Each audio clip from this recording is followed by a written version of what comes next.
बार के अध्यक्ष श्री गोविंद सिंह बिष्ट जी के द्वारा अपने वक्तव्य में कहा गया कि बार सभी की है, सभी को उसका सम्मान करना चाहिए। बार के संविधान और बार से ऊपर कोई भी व्यक्ति नहीं है। पद और अपनी प्रतिष्ठा को त्याग करके बार के सम्मान के लिए खड़ा होना ही एकजुटता है और यही अधिवक्ताओं के हित में है। आपने इतने सारे प्रश्न मुझसे कर दिए, मुझे ये नहीं समझ में आ रहा मैं किस चीज़ का उत्तर दूं, लेकिन मैं दे दूंगा। नहीं, कोई बात नहीं, आपका भी अच्छा प्रयास है, लेकिन मैं जो कहूँगा सच कहूँगा। ऐसा है कि जितने भी प्रत्याशी लड़ रहे हैं, सबसे पहली बात है, कोई भी लड़ाई आदमी किस चीज़ के लिए करता है, किसी लक्ष्य के लिए करता है। और लक्ष्य किस पे आधारित होती है, किसी पे निर्भर होती है। कोई आदमी अगर युद्ध भी करता है तो किसी क्षेत्र के लिए करता है। तो जो भी आप लड़ाई लड़ रहे हैं, यहाँ पे कोई लड़ाई नहीं लड़ रहे हैं। आप बार एसोसिएशन हल्द्वानी की समृद्धि चाहते हैं, इसका उन्नयन चाहते हैं, विकास चाहते हैं, इसकी सुरक्षा चाहते हैं, इसका सम्मान चाहते हैं, और यही प्रयास मैंने भी किया। तो जितने भी लोग यहाँ लड़ रहे हैं, मैं उन सबका बहुत तहे दिल से आभार भी व्यक्त करता हूँ और उनको शुभकामनाएं भी देना चाहता हूँ कि कम से कम आज जिस तरीके से मैं लोगों में चुनाव के प्रति उत्सुकता देख रहा हूँ, तो हर व्यक्ति के अंदर इस बार के लिए कुछ करने का मादा है। और मुझे बड़ी खुशी है कि इसमें कई लोग आगे जब मुझसे कहते हैं कि हम आपसे प्रेरित हैं। मैंने ऐसा कोई बहुत बड़ा काम नहीं किया है, लेकिन वो जब मुझसे कहते हैं तो मुझे खुशी होती है, शायद मैं सही रास्ते पे था। और मैं चाहूँगा वो भी सही रास्ते पे चलेंगे, तो हमेशा सही रास्ते पे मैं उनके साथ खड़ा रहूँगा। और गलत रास्ते का मैं ज़िंदगी भर विरोध करता रहा हूँ और आगे भी विरोध करूँगा। और आज भी एक गलत ताकत को पटकनी दे के ही आया हूँ।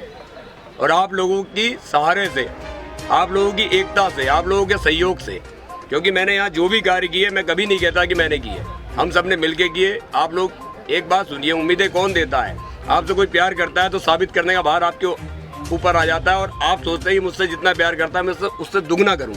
तो बार ने मुझसे जो प्यार किया, मैंने उस कर्ज को उतारने की, चुकाने की कोशिश भर की। मैं तो नहीं कर पाया, हो सकता है मेरे अंदर बहुत सारी इच्छाएं थी, लेकिन सब कुछ मैं ही करूंगा ऐसा मेरे अंदर भाव नहीं है, क्योंकि मैं कहने वाले तो भस्म हो जाते हैं। इसलिए जितने भी प्रतिभागी हैं, मैं सबको ये चाहूँगा कि बार के सम्मान के लिए अपने पद को वरीयता ना दें, पद को छोड़ना भी पड़ जाए। आज बहुत सारे लोगों ने नामांकन किया, नामांकन वापस लिया, तो वो भी अच्छी बात है, और जिन्होंने नामांकन किया वो भी अच्छी बात है, क्योंकि जिन्होंने पद छोड़ा उन्होंने भी कहीं ना कहीं बार की गरिमा को बचाने का काम किया, और जो पद में लड़ रहे हैं उन्होंने भी कहीं ना कहीं बार के गरिमा को आगे, मतलब बाद में गरिमा को बनाए रखने की अपनी भूमिका वो लगा होने की, शायद हम ऐसा कर सकते हैं।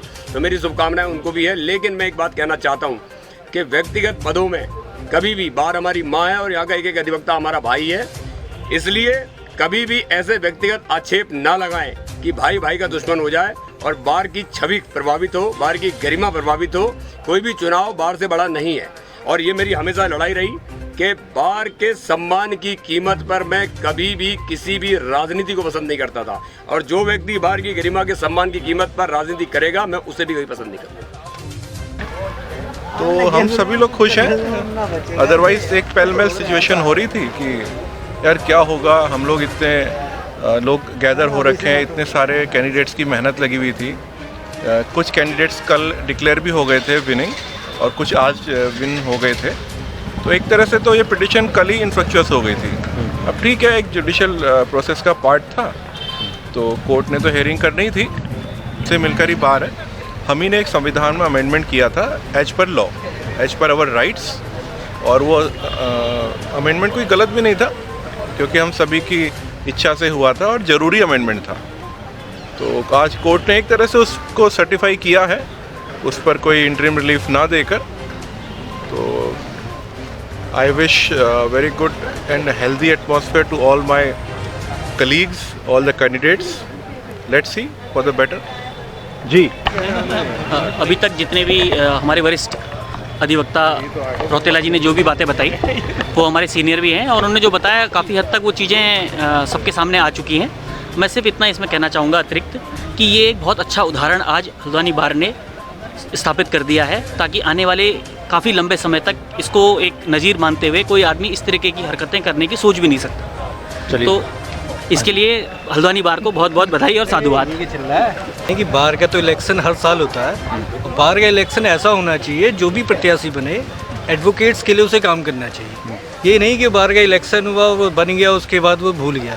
उसको हर एडवोकेट की जो भी उसकी तकलीफ़ है उसको रूबरू होकर उसके लिए काम करना चाहिए। मेन बार का काम ही है। करता हूँ कि सदैव बार का यही उद्देश्य रहे, अपने व्यक्तिगत उद्देश्यों की पूर्ति यहाँ पर कोई पदाधिकारी कभी ना करे, ऐसा विश्वास है मुझे। नाशन का जो चुनाव हो रहा है कार्यकारिणी वर्ष 2022 और 2024 के लिए, उसमें जो चुनाव संचालन समिति है उसमें हम बतौर सहयोगी मैं अपना सहयोग दे रहा हूँ। और आज जो है हमारी स्क्रूटनी के बाद फाइनल लिस्ट जारी हो गई है, जिसमें अधिकतर सीटों पर त्रिकोणीय मुकाबला है। कुछ सीटों पर 2-2 उम्मीदवार शेष बचे हैं और मेरा यही मतदाताओं से निवेदन है कि वो कोविड नियमों को ध्यान में रखते हुए और बार की गरिमा को बनाते हुए मतदान करेंगे। और किसी भी तरीके से हम ऐसा संदेश देने की कोशिश ना करें कि हम समाज में अलग हैं या भिन्न हैं। और हमें एकजुटता का प्रदर्शन करना है, क्योंकि समाज में अधिवक्ता वर्ग का विशेष योगदान हमेशा से रहा है। तो मुझे ऐसा लगता है कि हमें अपनी जो गौरवशाली इतिहास है उसको याद रखते हुए और जो हमारा अतीत है गौरवशाली, क्योंकि अधिवक्ताओं ने समाज के उत्थान में बहुत योगदान किया है, तो उसको ध्यान में रखते हुए हमें इस मतदान के समय पे भी उन मर्यादाओं को बनाए रखना है और बहुत शालीनता और सज्जनता के साथ हमें इस व्यवहार को दिखाना है, ताकि लगे कि ये पढ़े लिखे समाज का चुनाव है। और अरे जज साहब तो जो भी करते हैं अच्छा ही करते हैं, खराब कब करते हैं। और आज जो भी रहा काफ़ी बढ़िया रहा। Justice delayed is justice denied. और पार्टिसिपेंट्स और कंटेस्टेंट को कभी भी कोई भी इंस्टीट्यूशन को हैमर नहीं करना चाहिए। और हैमर इसलिए भी नहीं करना चाहिए, जब भी कोई चीज़ अगर बनती है, किसी भी चीज़ में आप पार्टिसिपेंट हो चाहे कंटेस्टेंट हो, तो उसके जो भी बायलॉज या रूल्स होंगे वो फ्रेम्स करने वाली वो इंस्टीट्यूशन होगा, एक व्यक्तिगत कैंडिडेट नहीं होगा। आप वो बेंचमार्क पे आइए, उतरिए और पार्टिसिपेशन अच्छे से करिए, यही कहना चाहूँगा। और बाकी आज बहुत अच्छा डिसीजन रहा ऑनरेबल कोर्ट का और उसका सम्मान करते हैं।